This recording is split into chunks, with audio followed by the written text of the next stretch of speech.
Wahai Hudzaifah, lihat sekelas Umar bin Khattab bertanya kepada Hudzaifah tentang apakah beliau termasuk yang dicatat, didaftar oleh Rasulullah sebagai seorang munafik.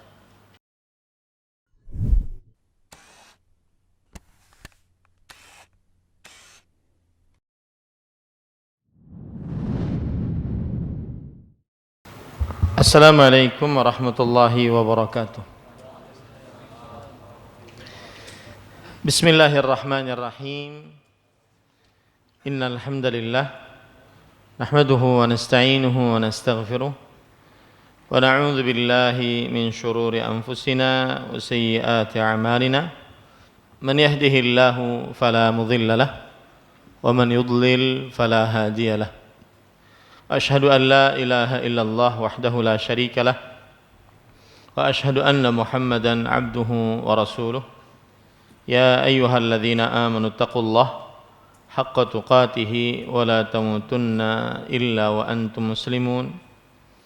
Ya ayyuhan nasu taqu rabbakumul ladzi khalaqakum min nafsin wahidah wa khalaqa minha zawjaha wa batha minhuma رجالا كثيرا ونساء واتقوا الله الذي تساءلون به والأرحام إن الله كان عليكم رقيبا يا أيها الذين آمنوا اتقوا الله وقولوا قولا سديدا يصلح لكم أعمالكم ويغفر لكم ذنوبكم ومن يطع الله ورسوله فقد فاز فوزا عظيما أما بعد فإن أصدق الحديث كتاب الله وأحسن الهدي هدي محمد صلى الله عليه وعلى آله وسلم شر الأمور محدثاتها وكل محدثة بدعة وكل بدعة ضلالة وكل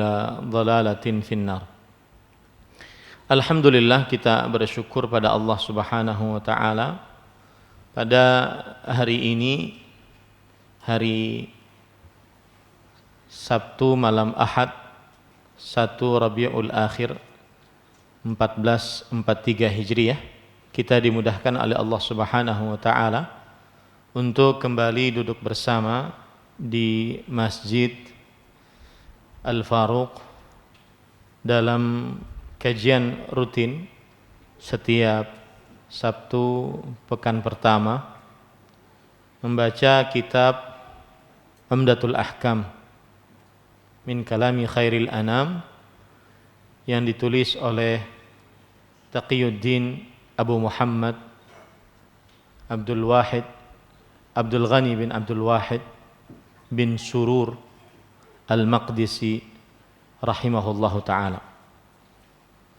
Salawat dan salam semoga selalu Allah berikan kepada Nabi kita Muhammad sallallahu alaihi wa ala alihi wasallam, ada keluarga beliau, para sahabat, serta orang-orang yang mengikuti beliau sampai hari kiamat kelak.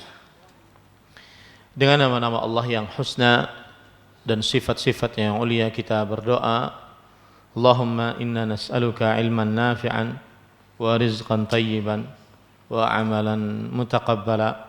Allahumma amin.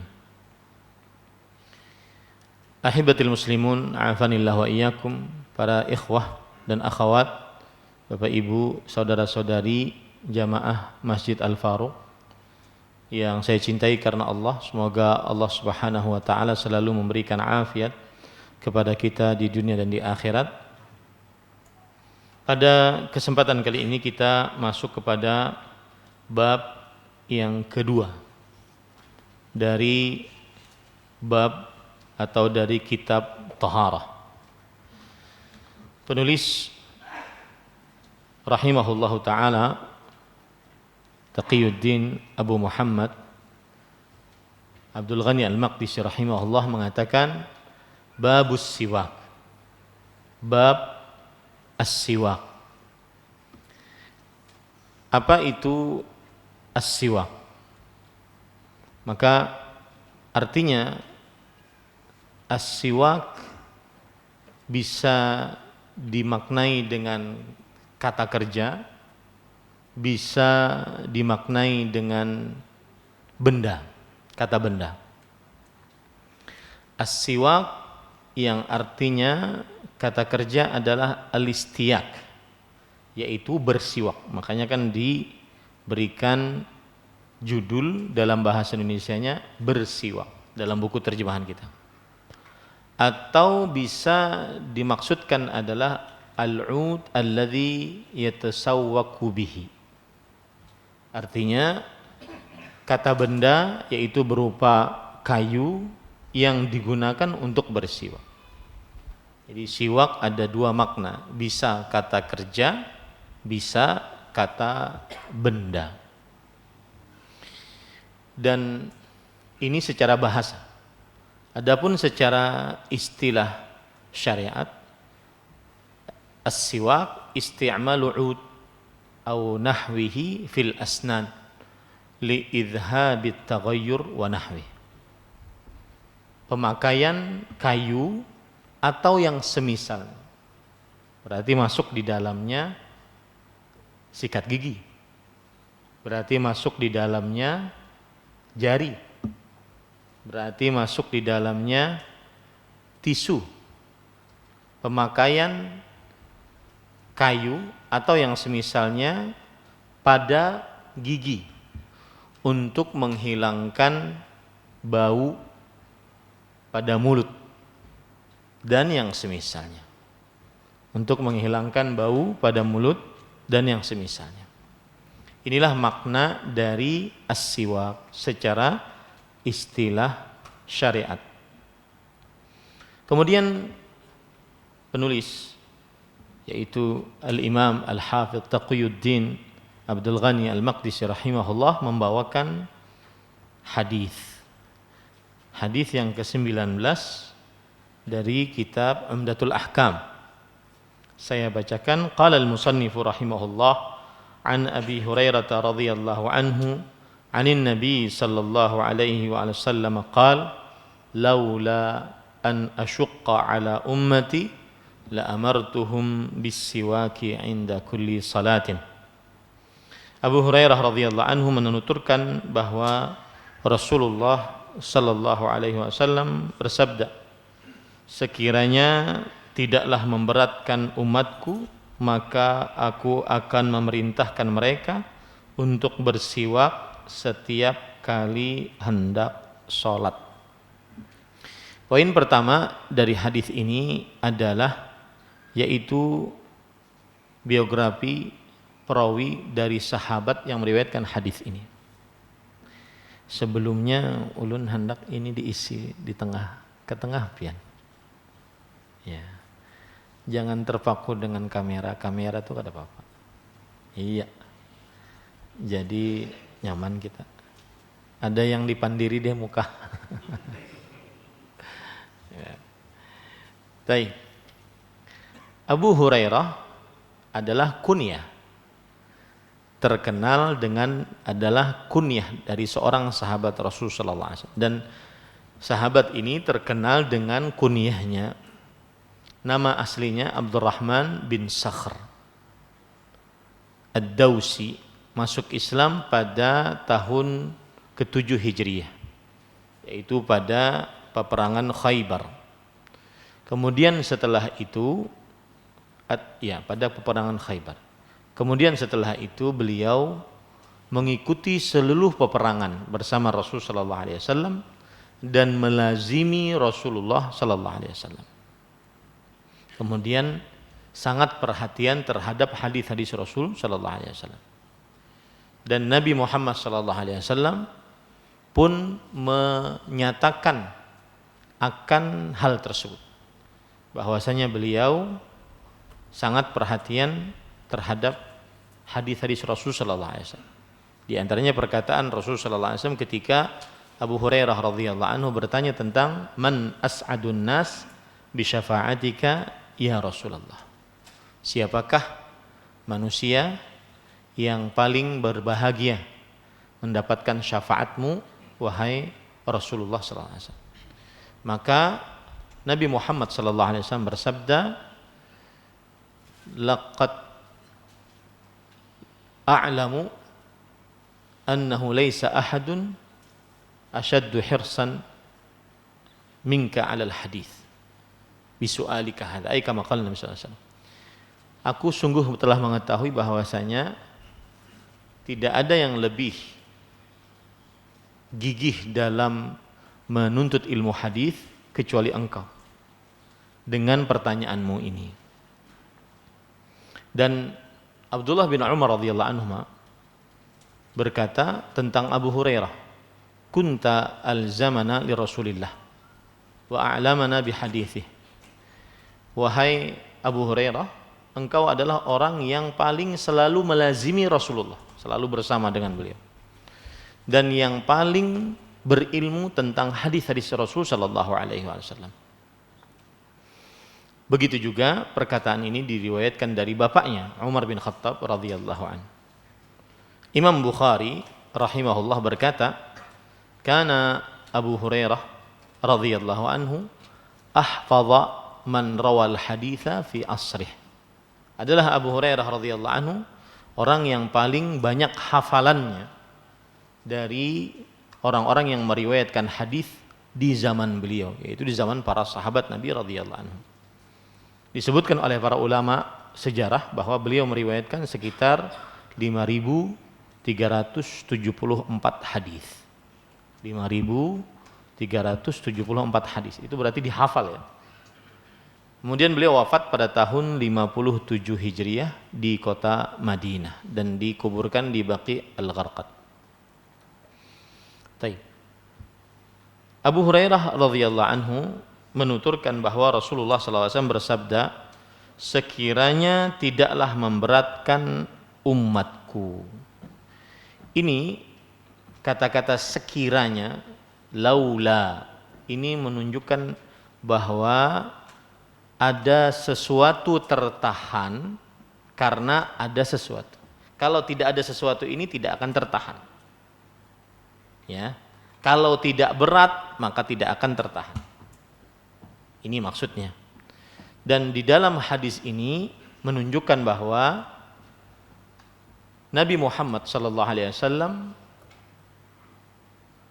beliau menahan dari umatnya untuk selalu memakai siwak di setiap sholat, dikarenakan ada sesuatu kesulitan atas umatnya. Beliau menahan, melazimkan umatnya untuk selalu memakai siwak saat setiap sholat, dikarenakan kesulitan yang dihadapi oleh umatnya. Kalau seandainya semuanya memakai siwak, sulit. Ya. Taib. Permasalahan-permasalahan yang berkaitan dengan hadis ini. Yang pertama, hukum bersiwak di setiap sholat. Maksudnya setiap kali ingin sholat bersiwak. Apa hukumnya? Ada beberapa pendapat. Yang pertama, sunnah, bukan wajib. Dan ini adalah pendapat jumhur para ulama. Bahkan ada sebagian dari ulama yang mengatakan bahwa ini ijma', bahwa hukum memakai siwak setiap kali ingin sholat adalah sunnah, tidak wajib. Dan saya ingin menyebutkan sunnah artinya adalah ma amara bihi syari' amran jaziman ustuhiqqa bil adzabi, ma amara syari' amran ghaira jazim. Perintah yang tidak keras oleh syariat, tidak diancam siksa bagi siapa yang meninggalkannya dengan sengaja. Mudahnya, sunnah adalah jika ditinggalkan tidak berdosa. Itu mudahnya. Sunnah adalah jika ditinggalkan tidak berdosa.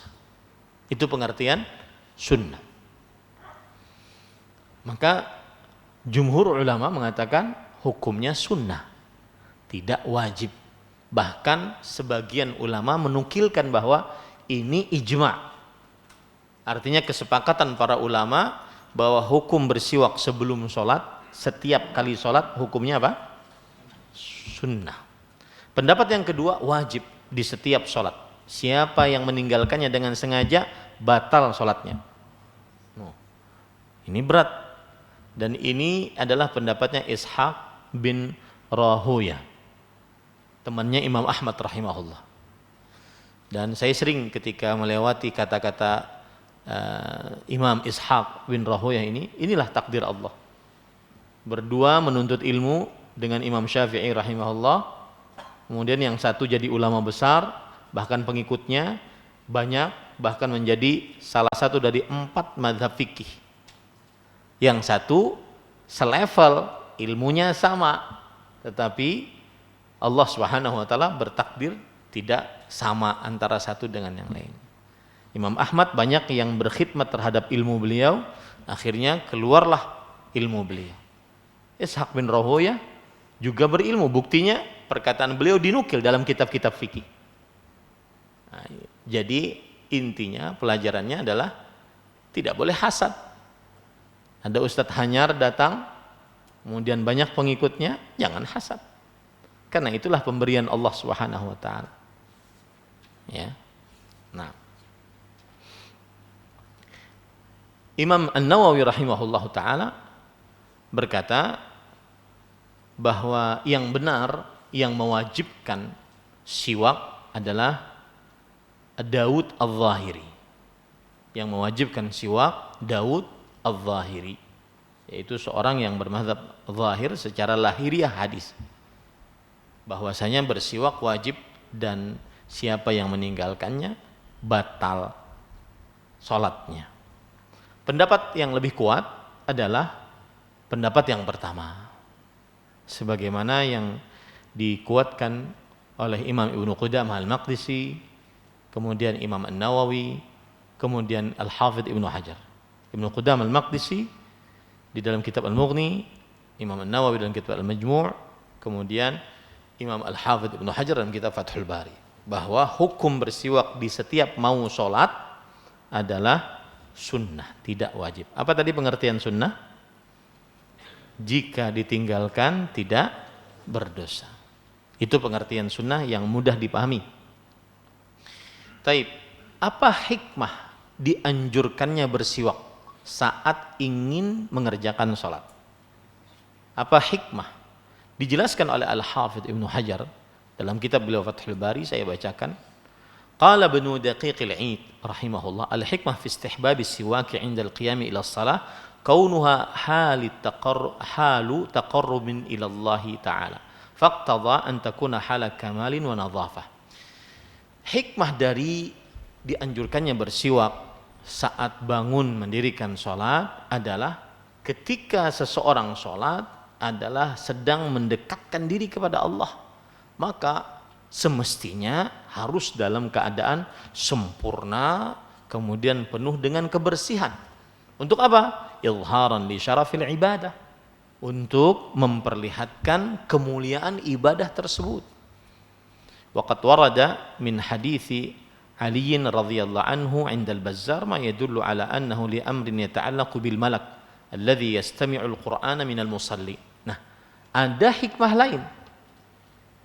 Tadi kan untuk agar kita benar-benar memuliakan ibadah salat, agar kita terlihat sempurna di hadapan Allah, ada hikmah lain, yaitu berdasarkan hadis Ali bin Abi Thalib radhiyallahu anhu diriwayatkan oleh Imam Al-Bazzar dalam kitabnya Al-Musnad, bahwa kenapa kita bersiwak? Karena malaikat mendengarkan dengan seksama apa yang dibaca saat sholat.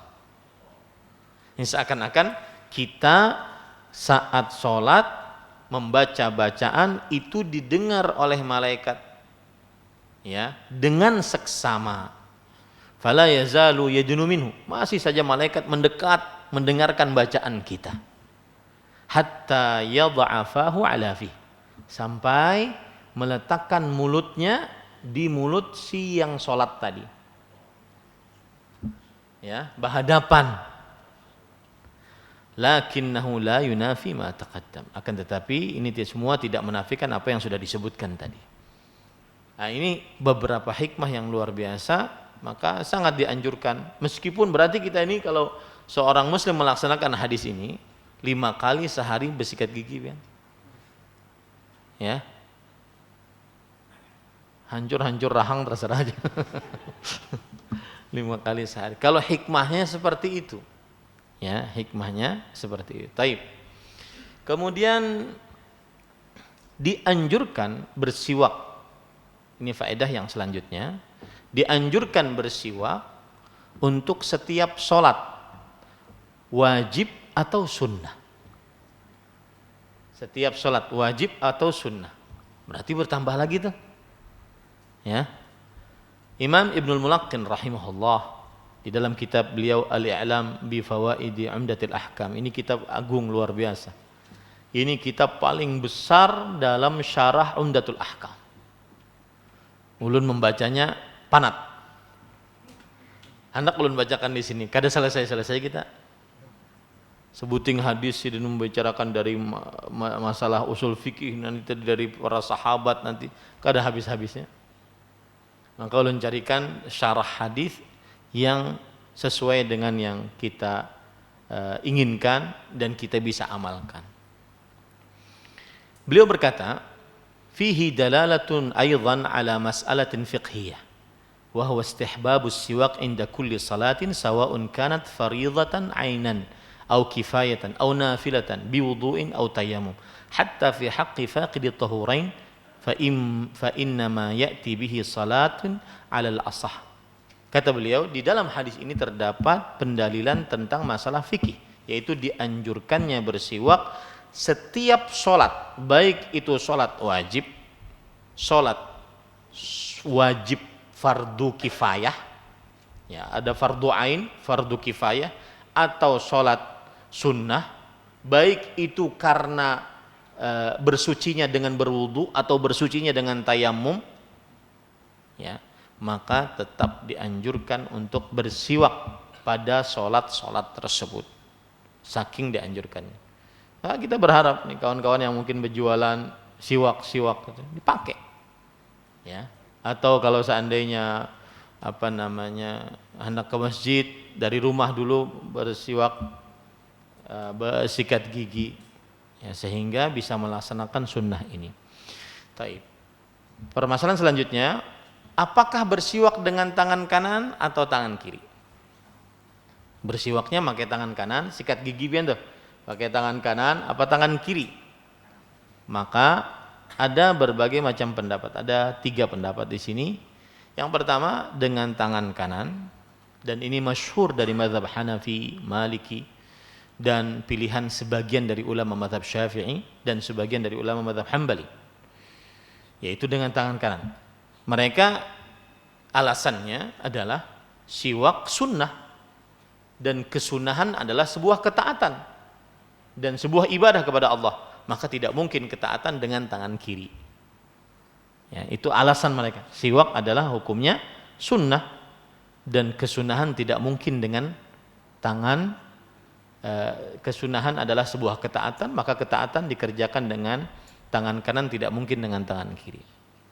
Pendapat yang kedua, bersiwak dengan tangan kiri, dan ini yang masyhur dari mazhab Hambali dan dipilih oleh sebagian ulama mazhab Hanafi, dan ini juga pilihan Syekhul Islam Ibnu Taimiyah rahimahullah.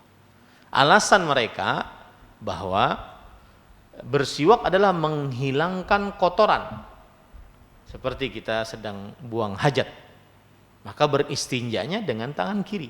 Nah, sama itu dengan bersiwak.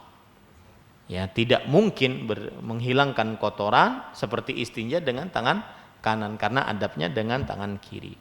Ini pendapat yang kedua. Pendapat yang ketiga yaitu dirinci.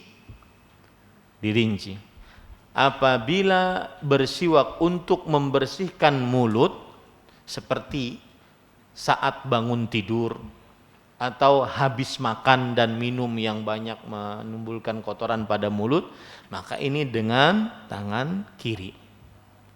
Tetapi kalau seandainya hanya sekedar mengerjakan sunnah, mulut kita bersih, kemudian kita hanya sekedar ingin bersiwak, maka ini dengan tangan kanan. Dan ini adalah pendapat sebagian dari mazhab Maliki. Wallahu a'lam, pendapat yang lebih kuat adalah al-amru fihi sa'ah, bahwa perkaranya luas, boleh dengan tangan kanan, boleh dengan tangan kiri. Salah satu sebabnya adalah lam ya'ti nassun fit ta'yin. Belum ada dalil tegas untuk penekanan. Maka boleh dengan tangan kanan, boleh dengan tangan kiri. Nah, taib. Hadis yang selanjutnya. Saya bacakan hadis yang ke-20. An Hudzaifah bin al-Yaman radhiyallahu anhu qala kana Rasulullah sallallahu alaihi wasallam idza qama min al-lail yashusu fahu bis-siwak. Hudzaifah bin Yaman radhiyallahu anhu berkata, jika Rasulullah sallallahu alaihi wasallam bangun malam, beliau menggosok mulutnya dengan siwak. Baik. Para ikhwah yang dirahmati oleh Allah Subhanahu wa taala, kita ambil poin pertama, yaitu biografi perawi yang meriwayatkan hadis ini. Beliau adalah Hudzaifah ibnul Yaman bin Jabir al-Absi. Masuk Islam beliau dan bapak beliau, Hudzaifah dan Al-Yaman. Berarti bapak beliau juga sahabat. Beliau sahabat, bapak beliau sahabat. Dan kedua-duanya ingin ikut perang Badar. Lalu ditahan oleh orang-orang musyrik. Artinya beliau bukan termasuk yang ikut perang Badar. Karena sahabat Nabi yang ikut perang Badar itu ada keistimewaan. Makanya disebutkan sering dalam biografi sahabat, min ahli Badar, yang pernah ikut perang Badar, minal badriyin, dari orang-orang yang pernah ikut perang Badar. Karena salah satu keistimewaan orang yang ikut perang Badar adalah diampuni dosanya. Kemudian akhirnya kedua-duanya hanya bisa mengikuti dari perang Uhud. Ya, dari perang Uhud. Nah, karena bapaknya tidak ketahuan masuk dalam agama Islam, kaum muslimin di peperangan Uhud membunuh bapaknya. Ya. Maka akhirnya kan aturan dapat kompensasi, atau dalam bahasa agamanya diat. Dapat diat dari kaum muslimin. Dia berhak untuk menuntut kaum muslimin karena membunuh bapaknya dengan sengaja, membunuh bapaknya tanpa sengaja. Berhak untuk mendapatkan diat, kompensasi. Tetapi kompensasi tersebut diberikan untuk kepentingan kaum muslimin. Nah, begitu ceritanya. Kemudian beliau termasuk sahabat Nabi yang juga banyak meriwayatkan hadis. Beliau berkata, laqad haddatsani Rasulullah sallallahu alaihi wasallam ma kan wa ma yakun ila yaumi qiyamis saah. Beliau termasuk orang yang memegang rahasia Rasulullah SAW. Maka disebut sebagai sahibu sirri Rasulillah. Sekretaris pribadi Rasulullah SAW. Rahasia-rahasia banyak diberitakan oleh Rasulullah SAW kepada Hudzaifah bin Al-Yaman radhiyallahu anhu. Makanya beliau berkata, sungguh Rasul SAW telah meriwayatkan kepadaku apa yang telah terjadi dan apa yang akan terjadi sampai hari kiamat. Ya, sampai akhirnya beliau dinamakan sahibus sir, yaitu sahabat Nabi yang memegang rahasia Rasul sallallahu alaihi wasallam. Kenapa demikian? Karena Rasul sallallahu alaihi wasallam pernah merahasiakan nama-nama orang munafik yang ingin berbuat makar kepada Rasul sallallahu alaihi wasallam, pada perang Tabuk. Nama-nama orang munafik. Dan akhirnya itulah yang menyebabkan Umar bin Khattab bertanya kepada Hudzaifah bin Yaman. Wahai Hudzaifah, lihat sekelas Umar bin Khattab bertanya kepada Hudzaifah tentang apakah beliau termasuk yang dicatat, didaftar oleh Rasulullah sebagai seorang munafik. Sekelas Umar bin Khattab yang sudah dijamin Umar fil jannah, Umar bin Khattab di dalam surga, kemudian dijamin sebagai orang yang mati syahid, masih sempat-sempatnya bertanya. Ya, maka sudah patut bagi kita untuk tidak boleh merasa paling bertakwa. Ini penyakit.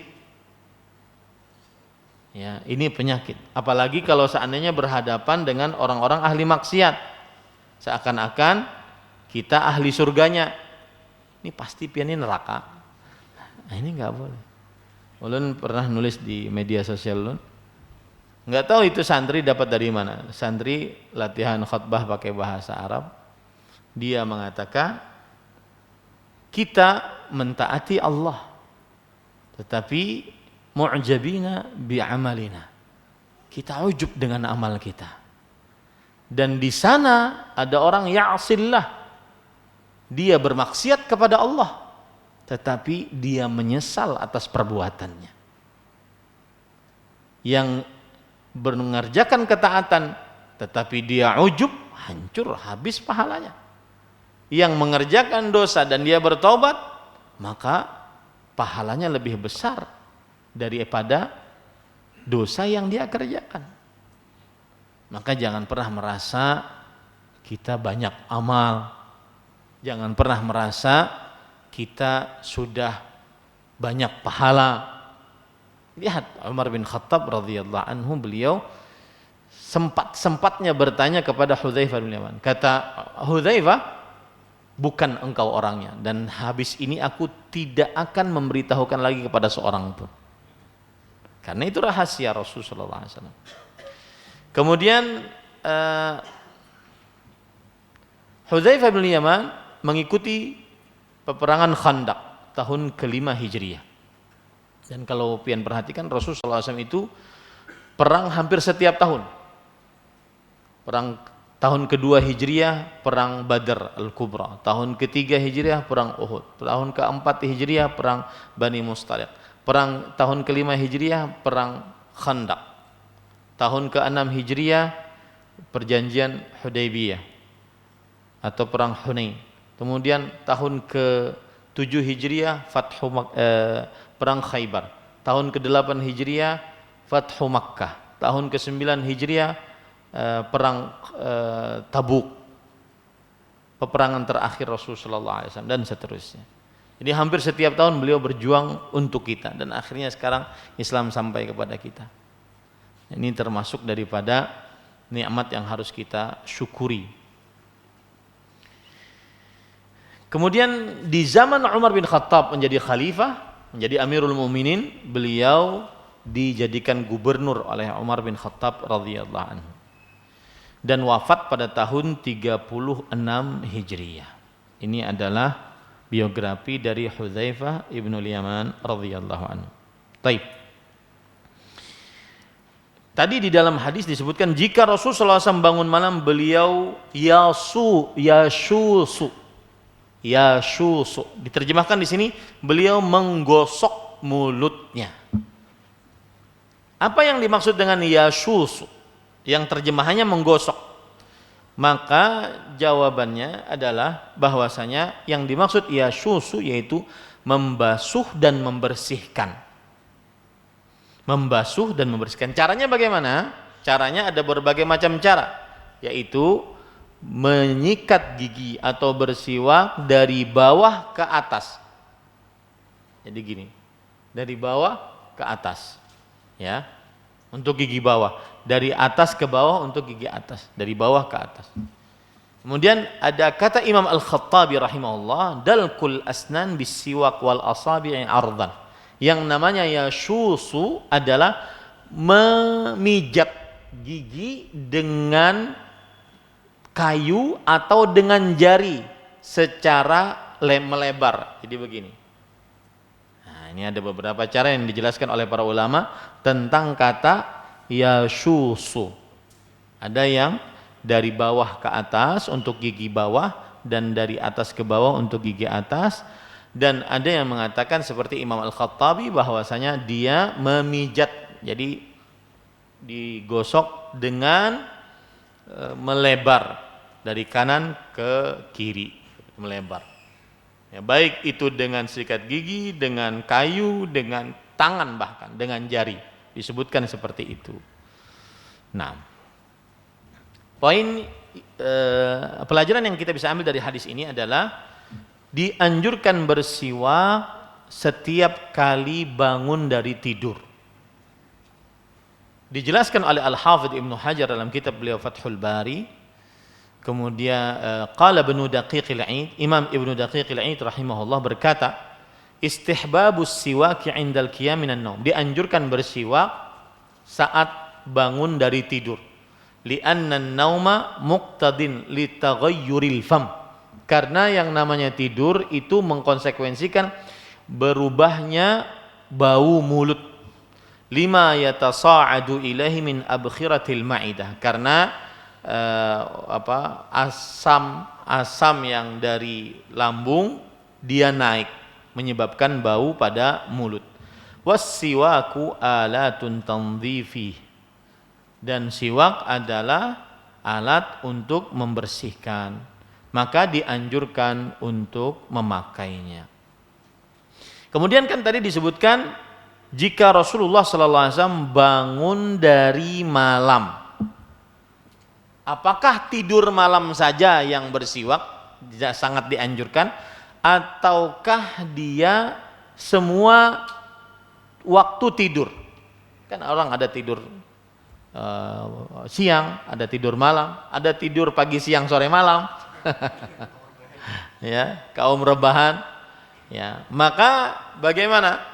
Maka wallahu alam, kata-kata malam ini adalah hanya menunjukkan kebiasaan orang tidur di malam hari. Tetapi dia menunjukkan keumuman. Ya, kebanyakan orang tidur di malam hari.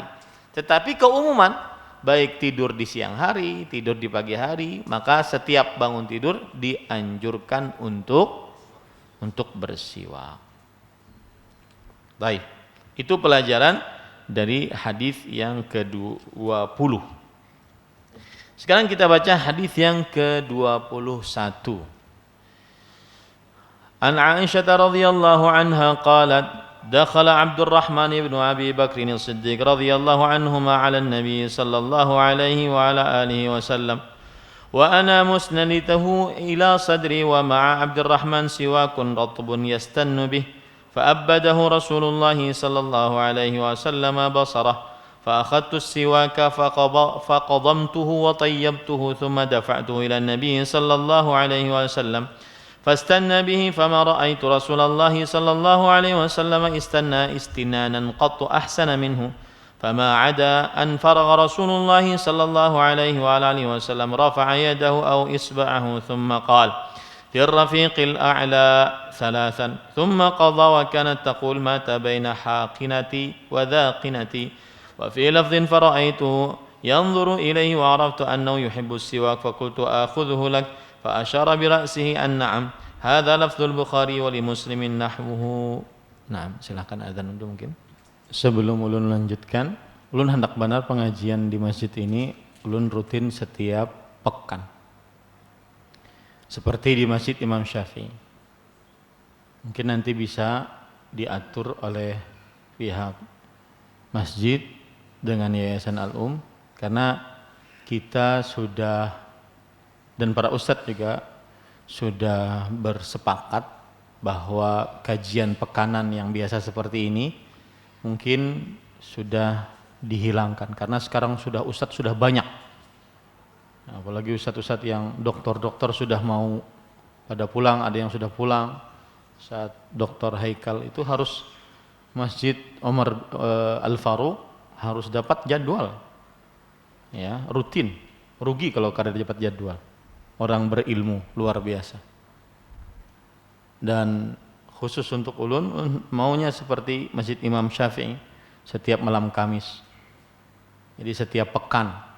Ini mudah-mudahan Covid ini kada naik-naik lagi. Jadi kita bisa setiap pekan belajar. Jadi ini kan dari mulai 2 tahun yang lalu toharo aja kada habis-habis toharo. Ya, bila nikahnya bersuci aja. Nikahnya udah habis-habis.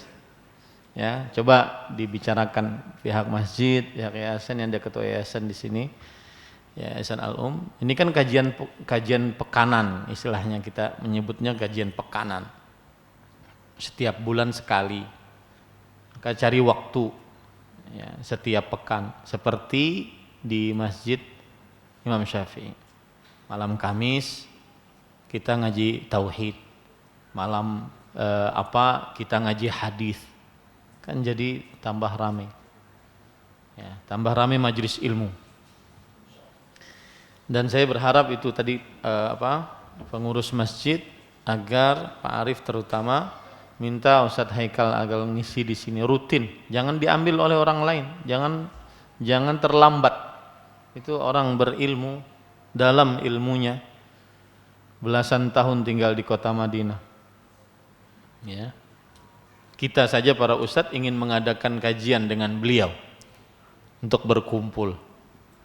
Ya, jamaah semestinya harus lebih semangat. Jangan sampai sudah hibak jadwal beliau kemudian tidak dapat jadwal rutin. Ya. Dan kita tidak perlu, para ustadz kita tidak perlu untuk ngisi-ngisi di masjid-masjid. Kita cukup di Masjid Dakwah Sunnah saja sudah cukup. Dari mulai hilir ke hulu sudah banyak. Itu gin panat sudah mengisi. Ya. Nah. Taib. Aisyah radhiyallahu anha berkata, Abdurrahman bin Abi Bakar As-Siddiq radhiyallahu anhu masuk menemui Nabi Muhammad sallallahu alaihi wasallam. Ketika itu Nabi Muhammad sallallahu alaihi wasallam sedang bersandar ke dadaku. Abdurrahman membawa siwak basah yang digunakannya untuk menggosok giginya. Rasul sallallahu alaihi wasallam menatap terus siwak tersebut. Aku lantas mengambil siwak itu dan mematahkannya dengan gigi dan memperbaikinya. Aku lalu menyerahkan siwak itu kepada Nabi Muhammad SAW. Beliau lantas menggunakannya untuk menggosok gigi. Belum pernah aku melihat Rasul SAW menggosok gigi lebih baik daripada saat itu.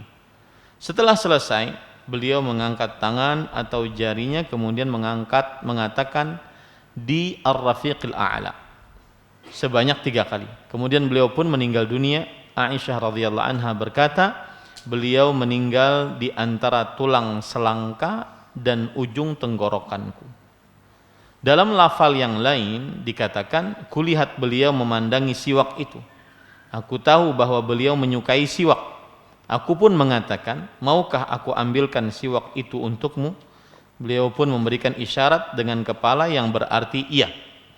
Lafal di atas adalah lafal yang diriwayatkan oleh Imam Bukhari.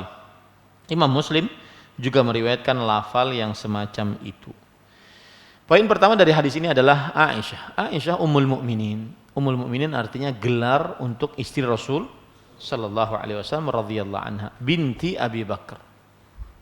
Abu Bakar adalah namanya Abdullah bin Utsman bin Amir Al-Qurashi At-Taimi. Bertemu nasabnya dengan Rasul sallallahu alaihi wasallam pada kakek beliau yang keenam, Murrah bin Ka'ab bin Lu'ay bin Ghalib bin Fihr.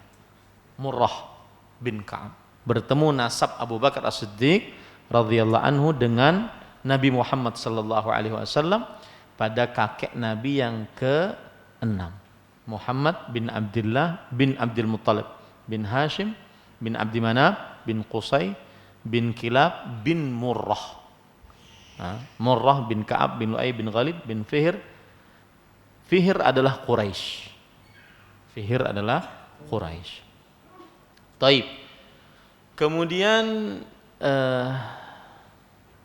beliau dilahirkan dalam keadaan ibu bapaknya masuk Islam, yaitu Aisyah radhiyallahu anha. Jadi tidak pernah merasakan kemusyrikan Aisyah radhiyallahu anha. Dan beliau dinikahi oleh Nabi Muhammad sallallahu alaihi wasallam di kota Mekah setelah kematian atau wafatnya Khadijah radhiyallahu anha dan sebelum menikahi Saudah. Jadi Khadijah radhiyallahu anha meninggal, maka Rasul sallallahu alaihi wasallam menikahi Aisyah radhiyallahu anha, kemudian setelahnya baru menikahi Saudah binti Zam'ah. Dan saat dinikahi adalah berumur 6 tahun. Dan ini sering dijadikan oleh orang-orang yang fobia terhadap Islam, misionaris, yang menghina Rasul sallallahu alaihi wasallam, bahwasanya beliau adalah seorang yang pedofil, yaitu menyukai anak kecil, dan itu termasuk kelainan seks, menyukai anak kecil. Dan ini termasuk penghinaan terhadap Rasulullah SAW. Jawabannya mudah. Jawabannya adalah bahwa musuh-musuh Nabi Muhammad SAW saat beliau menikahi Aisyah radhiyallahu anha tidak ada yang protes akan hal ini. Kenapa ente baru sekarang sok-sok protes? Musuh dedengkot Nabi Abu Lahab, Abu Jahal, Umayyah bin Khalaf, Uqbah bin Abi Mu'ain tidak pernah protes akan hal ini. Menunjukkan bahwasanya hal itu sudah biasa di tengah kaum Arab. Menikahi anak umur 6 tahun. Kemudian digauli oleh Rasulullah SAW saat di kota Madinah. Ya. Pada tahun ke-9 Hijriah. Pada umur Nabi Muhammad SAW, umur Aisyah radhiyallahu anha 9 tahun. Dan ketika Rasulullah SAW wafat, umur Aisyah radhiyallahu anha 18 tahun. Lihat bagaimana sabarnya seorang Aisyah. 18 tahun sampai meninggal nanti berapa tahun tidak nikah-nikah. Karena istri seorang Nabi tidak boleh dinikahi. Kalau istri seorang ustadz, tuan guru mungkin nikahi. Makanya ulun kedahandak mati duluan daripada bini ulun.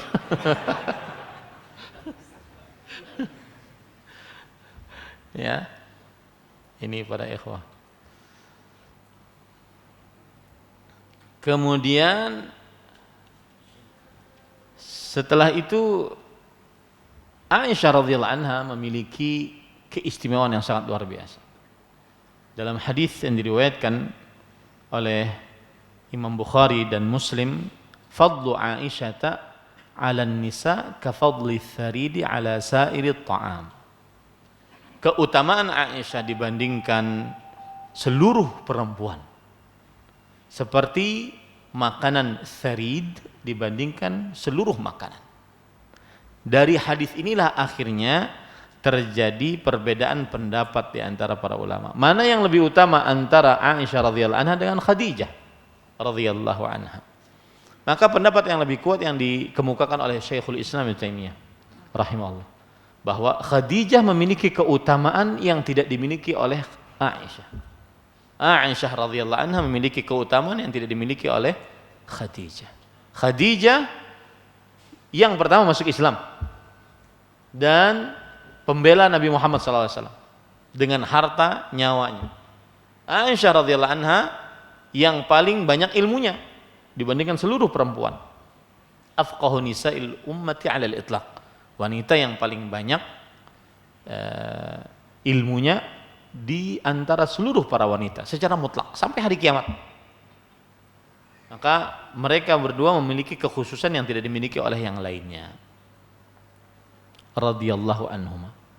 Atha bin Abi Rabah, murid dari Aisyah radhiyallahu anha berkata, "Kanat ahsanan nasi ra'yan fi al-'ammah." Aisyah radhiyallahu anha adalah orang yang paling baik pendapatnya dalam masalah umum kaum muslimin.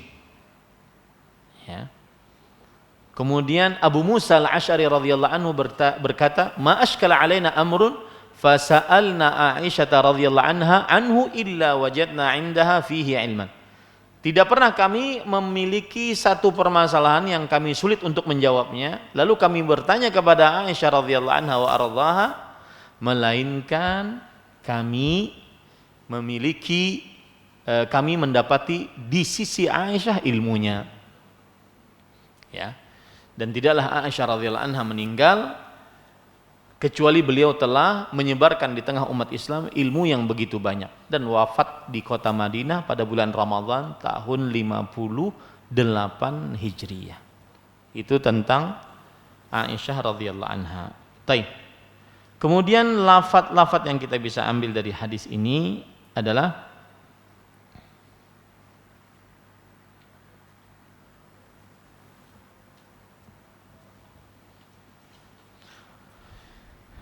pelajarannya yang kita bisa ambil dari hadis ini yaitu bahwa Rasul sallallahu alaihi wasallam bersiwak saat bahkan sebelum meninggal. Bahkan sebelum meninggal. Ini sangat dianjurkannya siwak walaupun dalam keadaan-keadaan sulit, bahkan saat sebelum meninggal. Dan yang perlu diperhatikan di sini perkataan Aisyah radhiyallahu anha, beliau mengatakan beliau meninggal di antara tulang selangka yaitu paha dan ujung tenggorokanku, artinya di pangkuan Aisyah radhiyallahu anha wa ardhaha. Dan ini termasuk daripada keutamaan Khadijah radhiyallahu anha dibandingkan istri-istri Nabi yang lain, bahwa Nabi Muhammad sallallahu alaihi wasallam meninggal dalam keadaan di pangkuan Aisyah dan bercampur liur Aisyah dengan liur Nabi Muhammad SAW karena beliau bersiwak, dan sebelum bersiwak Aisyah melembutkan dulu siwak tersebut kemudian diberikan kepada Rasul sallallahu alaihi wasallam. Baik. Hadis yang terakhir pada bab ini, An Abi Musa al-Ash'ari radhiyallahu anhu qala ataitu an-nabiy sallallahu alaihi wa ala alihi wasallam wa huwa yastaku bi siwakin ratbin qala wa tarafu as-siwaki ala lisanihi wa huwa yaqulu was-siwaku fi fihi ka'annahu yatahawwa, yang artinya Abu Musa al-Ash'ari radhiyallahu anhu mengatakan aku mendatangi Nabi Muhammad sallallahu alaihi wasallam ketika itu beliau sedang menggosok gigi dengan siwak basah dengan ujung siwak di lidahnya. Beliau mengatakan siwak itu masih berada di dalam mulutnya seakan-akan beliau hendak muntah. Baik. Poin pertama dari hadis ini adalah biografi sahabat yang meriwayatkan hadis ini, yaitu Abu Musa al-Ash'ari radhiyallahu anhu. Dan Abu Musa al-Ash'ari Abdullah bin Qais, nama lengkapnya Abdullah bin Qais, kunyahnya Abu Musa, terkenal dengan kunyahnya. Dan al-Ash'ari al-Qahtani yang sekarang mengatakan bahwa dia kaum Asy'ariyah, itu sebenarnya dari menisbatkan dirinya kepada Abul Hasan al-Ash'ari. Abul Hasan al-Ash'ari. Al-Ash'ari keturunan dari Abu Musa al-Ash'ari Abdullah bin Qais al-Ash'ari al-Qahtani. Dan beliau berasal Qahtan dari Yaman, kemudian datang ke kota Mekah, masuk Islam, kemudian pulang ke kaumnya. Kemudian setelah itu membawa lagi 50 dari kaumnya. Jadi masuk Islam di Mekah, pulang mendakwahi orang 50, lalu datang kepada Nabi Muhammad sallallahu alaihi wasallam. Ya, saat peperangan Khaybar, mengikuti perang bersama Rasul sallallahu alaihi wasallam. Dan kaum Asy'ariyin terkenal dengan husnus saut bi qiraatil Quran, yaitu baik suaranya saat membaca Al-Quran. Makanya ketika pernah Abu Musa al-Ash'ari membaca Al-Quran kemudian didengar oleh Rasul sallallahu alaihi wasallam, karena beliau mendengar suara yang sangat bagus. Kemudian kata Abu Musa al-Ash'ari radhiyallahu anhu, "Lau alimtuka tasma' la habbartuhu tahbira." Kalau aku mendengar kalau aku mengetahui engkau mendengar wahai Rasulullah, aku akan perbagus lagi suaranya. Ini menunjukkan bahwasanya membaca Al-Quran dengan suara yang bagus itu sunnah Rasul sallallahu alaihi wasallam. Kemudian Nabi Muhammad sallallahu alaihi wasallam mengutus Abu Musa al-Ash'ari untuk menjadi gubernur di negeri Yaman. Ya, setelah Nabi Muhammad sallallahu alaihi wasallam menguasai Yaman. Dan ketika Nabi Muhammad SAW wafat, beliau datang ke kota Madinah dan akhirnya beliau ikut beberapa peperangan di antaranya penaklukan Syam bersama Umar bin Khattab radhiyallahu anhu. Lalu dipakai oleh Umar bin Khattab sebagai gubernur di kota Basrah. Kemudian beliau juga menaklukkan kota Ahwaz dan Asfahan yang sekarang Iran. Itu semua ditaklukkan di zamannya Umar bin Khattab melalui Abu Musa al-Ash'ari radhiyallahu anhu. Kemudian setelah itu Umar bin Khattab meninggal, digantikan oleh Utsman bin Affan. Utsman bin Affan mencopot beliau. Kemudian dipindah ke Kufah. Ya, ke Kufah. Dan akhirnya beliau di situ menjadi gubernur di Kufah. Dan beliau meninggal di sana pada tahun 44 Hijriyah. Baik. Kemudian para ikhwan yang dirahmati oleh Allah Subhanahu wa taala, dan hadisnya bisa dipahami ya. Kita ambil beberapa pelajaran yang kita bisa ambil dari hadis ini, yaitu tempat-tempat dan keadaan-keadaan yang dianjurkan untuk bersiwak. Ya, dicatat. Yang pertama yaitu saat ingin sholat. Yang kedua saat bangun pada malam hari. Ya, saat bangun pada malam hari. Baik itu karena bangun untuk sholat atau karena bangun untuk sholat malam maksud saya, atau karena bangun untuk sholat subuh. Ya. Baik itu karena bangun untuk sholat malam, sholat tahajud, ya, atau karena sholat subuh. Karena dalam lafadz riwayat Bukhari, kana idza qama litahajjudi minal lail, adalah Nabi Muhammad SAW kalau bangun untuk tahajud di malam hari beliau bersiwak. Kemudian yang ketiga saat dalam keadaan sekarat. Nah ini mungkin bisa dilakukan oleh para wali-walinya, para siapa? Keluarganya, ya, disiwaki. Sebagaimana hadis Aisyah radhiyallahu anha tadi. Yang keempat saat berwudu.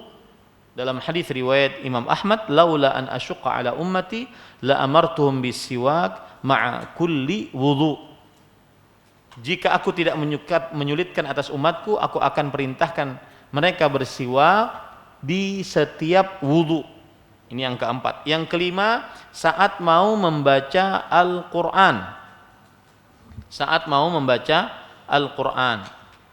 Sebagaimana hadis riwayat Imam Al-Baihaqi bahwa Ali bin Abi Thalib radhiyallahu anhu berkata, amarna bis-siwak atau umirna bis-siwak. Kita diperintahkan untuk bersiwak.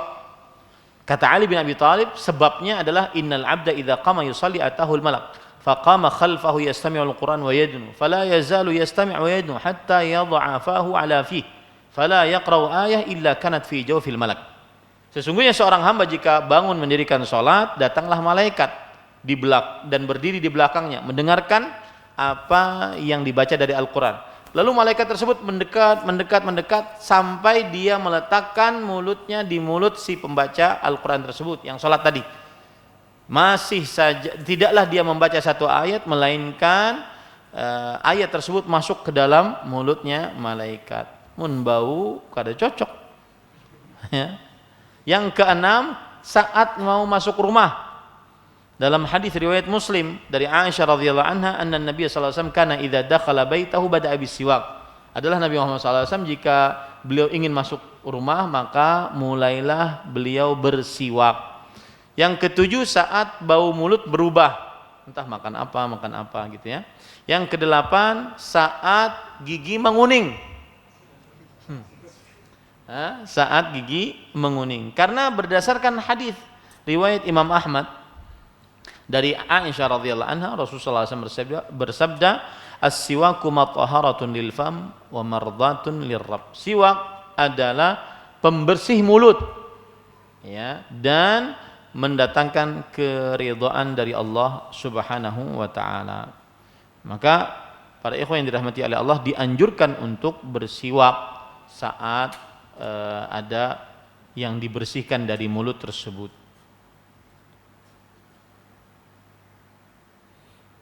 Baik. Sekarang pertanyaan yang berkaitan dengan siwak terakhir, permasalahan yang kita ingin bahas, yaitu dengan apa bersiwak? Apakah harus dengan kayu? Apakah dengan sikat gigi atau yang semisalnya? Maka lihat perkataan Imam Nawawi rahimahullah dalam kitab beliau Al-Majmu' Syarhul Muhadzab, begitu juga di dalam kitab Al-Minhaj Syarah Nawawi ala Sahih Muslim.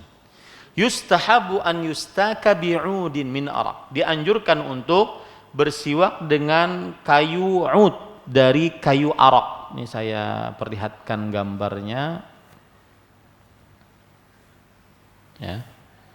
Ada saya punya gambarnya, siwak dari kayu arak nih.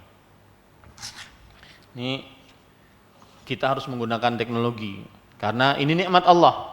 Dahulu tuan guru menjelaskan nih, siwak dari kayu arok. Pokoknya kayu arok pian pahaminya gitu nah. Nah, sekarang kita bisa melihatkan yang lah. Nah. Ini kayu arok namanya. Jadi tidak sembarangan pohon, ya, tidak sembarangan pohon. Jangan pohon durian pian jadikan siwak. Ya. Taib. Kemudian kata Imam Nawawi rahimahullah, wa bi ayyi syai'in istaka mimma yuzilu taghayyur, dan dengan apa saja bersiwak yang bisa menghilangkan bau mulut. Hasalas siwak, maka akan sudah terjadi siwak. Kal khirqah al khashinah, seperti kain yang tebal, ya. Wasa'ad, yaitu seperti juga ada kayu-kayu yang berduri, wal ashnan, ya, dan juga seperti sikat gigi.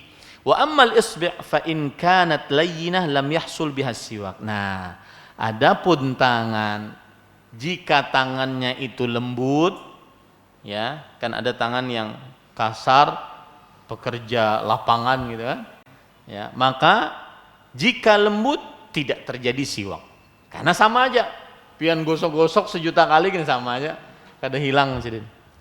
Ya. Wa in kanat khashinan fa fiha thalathatu awjuh li ashabina. Ya, kalau seandainya dia kasar, ya, tidak lembut, maka ada 3 sisi pendapat dalam mazhab Syafi'i. Yang masyhur dalam mazhab Syafi'i la tujzi, tidak sah siwaknya. Artinya tidak dinamakan bersiwak. Pendapat yang kedua sah, pendapat yang ketiga sah kalau tidak dapat yang lain. Ya. Wal mustahab an yustaka bi'udin mutawassit la syadidal yabs. Dan yang dianjurkan adalah bersiwak dengan kayu yang tidak terlalu kering, yang bisa melukai gigi atau melukai gusi. Ya. Jadi tidak terlalu kering, tidak juga terlalu basah, karena kalau terlalu basah dia jadi sangat lembut, tidak menghilangkan. Karena tujuannya adalah membersihkan mulut. Nah, ini para ikhwan yang dirahmati oleh Allah Subhanahu wa taala. Lihat, subhanallah ya. Mana ada agama yang begini luar biasa menjelaskan tentang siwak sedetil mungkin oleh para ulama. Ya, kita bangga bersyukur kepada Allah Subhanahu wa taala untuk menjadi seorang muslim dengan ajarannya yang sangat luar biasa ini.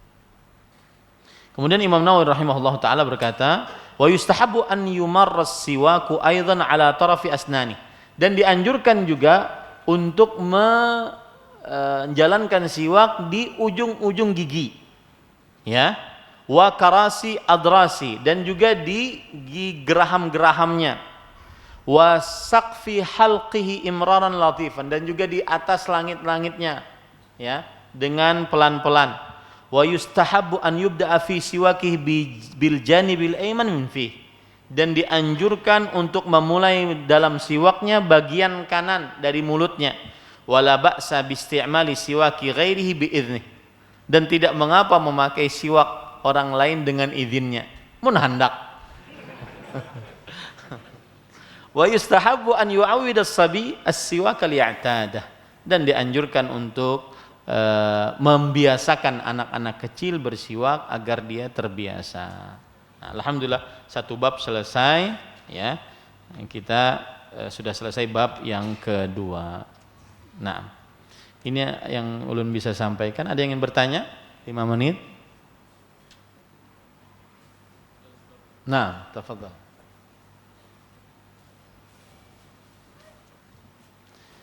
Ulun yang apa yang ulun sampaikan tadi ulun bujuran, jadi hendak setiap pekan, ya, nanti mudah-mudahan bisa dibicarakan. Nah,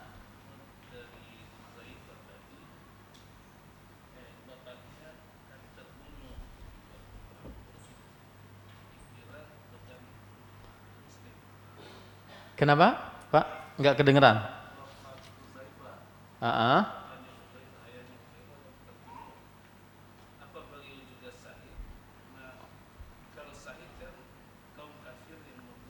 Ay.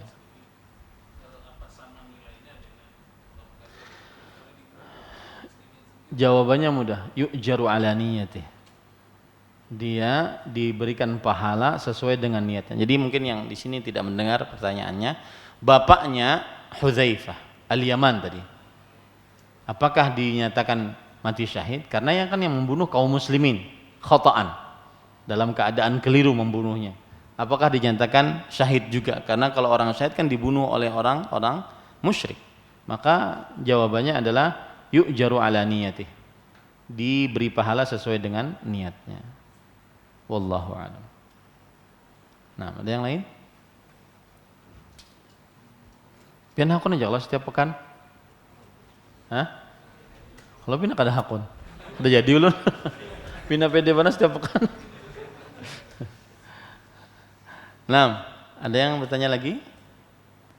Baik, jika tidak ada kita cukupkan dengan kafaratul majlis. Subhanakallah bihamdik, asyhadu an la ilaha illa anta astaghfiruka wa atubu ilaik. Sallallahu nabiyana Muhammad walhamdulillahirabbil alamin. Wassalamualaikum warahmatullahi wabarakatuh. Terima kasih. Jazakumullah khairan wa barakallahu fikum. Video ini dibuat atas partisipasi dari donasi Anda. Semoga menjadi amal jariah bagi Anda semuanya.